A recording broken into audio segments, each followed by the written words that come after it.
Good morning student.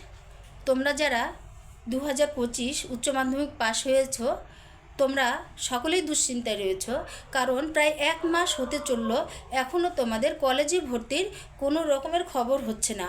তোমরা জানো যে এটা কেবলমাত্র একটি কারণেই বন্ধ হয়ে আছে, সেটা হলো ওবিসি নিয়ে যে মামলাটি রয়েছে, যেটা বিচারাধীন বিষয়, সেই বিষয়টির জন্য।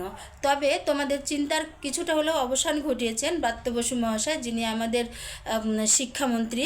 তিনি গতকাল সাক্ষাৎকারে বলেছেন যে যেহেতু গতবার অর্থাৎ 2024-এ 19শে জুন পোর্টাল খুলেছিল, তিনি বলেছেন 19শে জুনের আগেই এবার তিনি পোর্টাল খোলার ব্যবস্থা করবেন।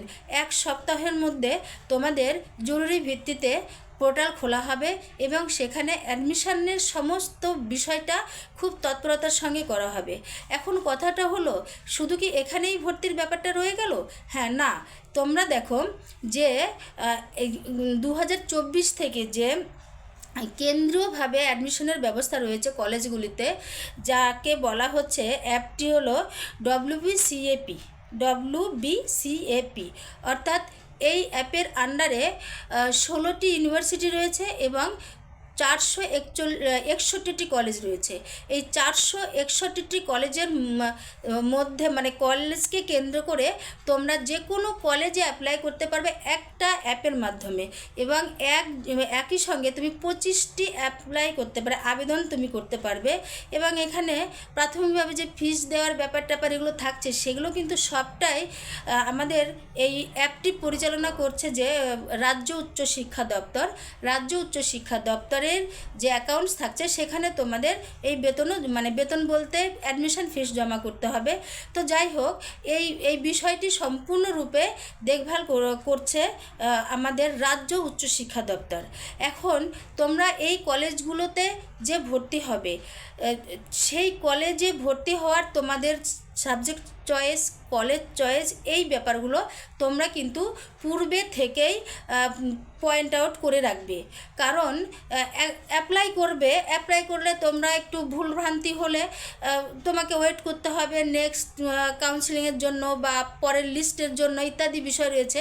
তোমাদের পছন্দের সাবজেক্ট এবং পছন্দের কলেজ, এগুলোকে তোমরা পয়েন্ট আউট করে রাখবে এবং তোমাদের যে জিনিস মানে ডকুমেন্টসগুলো লাগবে, সেই ডকুমেন্টসগুলো কিন্তু তোমরা পূর্বে থেকে রেডি করে রাখবে।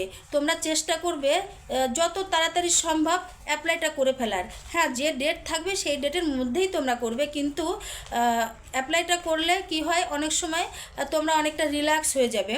তোমাদের আধার কার্ড, তোমাদের স্কুল লিভিং সার্টিফিকেট, তারপর তোমাদের মার্কশিট, অ্যাডমিট, এই বিষয়গুলো, এই কাগজপত্রগুলো তোমরা একদম ওকে করে রাখবে। প্রতিটা অ্যাপ খুললেই অর্থাৎ পোর্টাল খুললেই যেন তোমরা সেই নির্দিষ্ট সময়ের মধ্যে অ্যাপ্লাই করতে পারো। এবং তোমরা অ্যাপ্লাই যে করবে, করার পরে তোমাদের কিন্তু সব সময় খোঁজ রাখতে হবে ওরা যে নির্দিষ্ট ডেট দেবে, তোমার কোন ডেটে কোন বিষয়টি হবে সেটা সমস্ত জানিয়ে দেবে। সেটা কিন্তু তোমাদের ওই অ্যাপে গিয়েই জানতে হবে। তাছাড়া আমরা ছোট ছোট ভিডিও করছি বা আমি করছি, সেই সমস্ত ভিডিওতেও তোমরা পেয়ে যাবে। কিন্তু যেটা বিষয়, তোমরা সাবজেক্ট চয়েস, পাস না অনার্স, কোন বিষয়ে পড়তে চাও, পাস বা অনার্স বিষয়ে পড়াটা তোমাদের কোনটা ঠিক হবে, তোমরা কোন ক্যাটাগরি বলতে আমি কিন্তু বলতে চাইছি যে সায়েন্স, আর্টস, কমার্স ইত্যাদি, কোন ব্রাঞ্চে পড়ছো, এবং এখন কিন্তু ব্রাঞ্চ চেঞ্জ করা যাবে, সেটাও তোমরা করতে পারো। তো এই প্রত্যেকটা ক্লাসের মানে সাবজেক্ট এবং ব্রাঞ্চের জন্য আলাদা আলাদাভাবে তোমাদের চিন্তা করতে হবে যে ভবিষ্যতে তুমি কোন বিষয়টাতে এগোতে চাও, সেই বিষয়টা কিন্তু তোমাদের এই সময়ে চয়েস করে নেওয়ার ব্যাপার রয়েছে। তো পাস বা অনার্স কি পড়বে তোমরা, সেই বিষয়ে যদি আমি মানে কিছু তোমরা জানতে চাও, আমি সামান্যতম তথ্য, আমি বলবো না যে আমি অনেক কথা বলতে পারবো, সেই তথ্য তোমাদেরকে আমি দিয়ে দিব। নেক্সট ভিডিও তোমরা ওয়াচ করবে, এটা তোমরা দেখবে এবং নিজেদেরকে তৈরি করবে হায়ার এডুকেশনের জন্য। কোথায় কিভাবে কি করলে তোমরা কোথায় যেতে পারবে, সেই অ্যাডভাইস কিন্তু আমি পরপর দিতে থাকবো। যারা তোমরা এবার বিএ ক্লাসে উঠছো এবং যারা রানিং চলছো, কিভাবে তোমাদের কোনো সাবজেক্টে যদি তোমরা সাপ্লি পেয়ে যাও অর্থাৎ ফেল করে যাও তাহলে তোমাদের কি করতে হবে, তোমরা স্কলারশিপ কী করে পাবে, ইত্যাদি বিষয়, এই সমস্ত বিষয় কিন্তু আমার পরবর্তী ভিডিওগুলোতে থাকবে। তোমরা দেখো, কমেন্ট করো, আর ভালো লাগলে আরও বেশি বেশি করে শেয়ার করো। যা হোক, তোমরা কিন্তু ঠিকঠাক করে নিজেদেরকে এখন সচেতন রাখো পোর্টাল খোলার ব্যাপারে। Thank you.